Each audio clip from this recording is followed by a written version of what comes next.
بسم الله الرحمن الرحيم. الحاقة ما الحاقة وما أدراك ما الحاقة كذب ثمود وعاد بالقارية فأما ثمود فأهلكوا بالطاغية وأما عاد فأهلكوا بريح صرصر عاتية سخرها عليهم 7 ليال و8 أيام حسوما فترى القوم فيها سرعا كأنهم أعجاز نخل خاوية فهل ترى لهم من باقية وجاء فرعون ومن قبله والمؤتفكات بالخاطية فعصوا رسول ربهم فأخذهم أخذة رابية إنا لما طغى الماء حملناكم في الجارية لنجعلها لكم تذكرة وتعيها أذن واعية فإذا نفخ في الصور نفخة واحدة وحملت الأرض والجبال فدكتا دكة واحدة فيومئذ وقعت الواقعة وانشقت السماء فهي يومئذ واهية والملك على أرجائها ويحمل عرش ربك فوقهم يومئذ 8 يومئذ تعرضون لا تخفى منكم خافية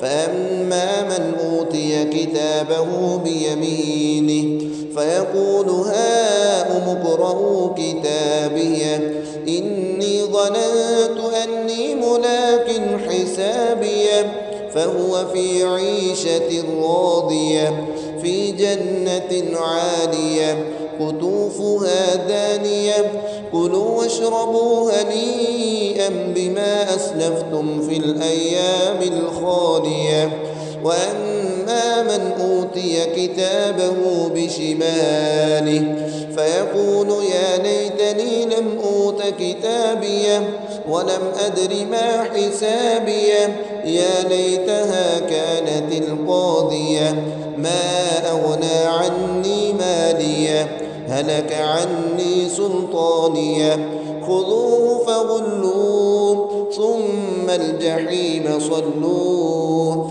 ثم في سلسلة ضرعها 70 ذراعا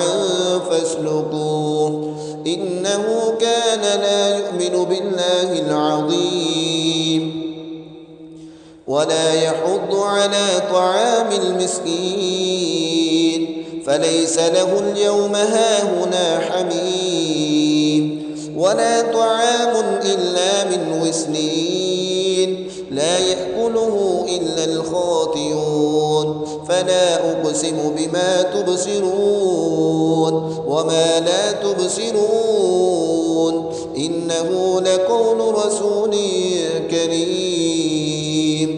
وما هو بقول شاعر قليلا ما تؤمنون ولا بقول كاهن قليلا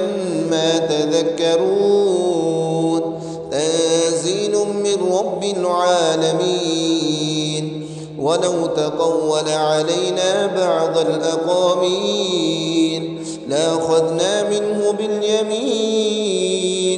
ثم لقطعنا منه الوتين فما منكم من أحد عنه حاجزين وإنه لتذكرة للمتقين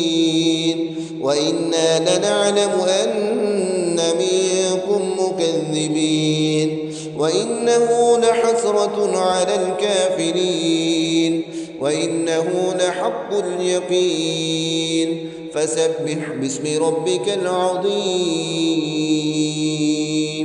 صدق الله العظيم.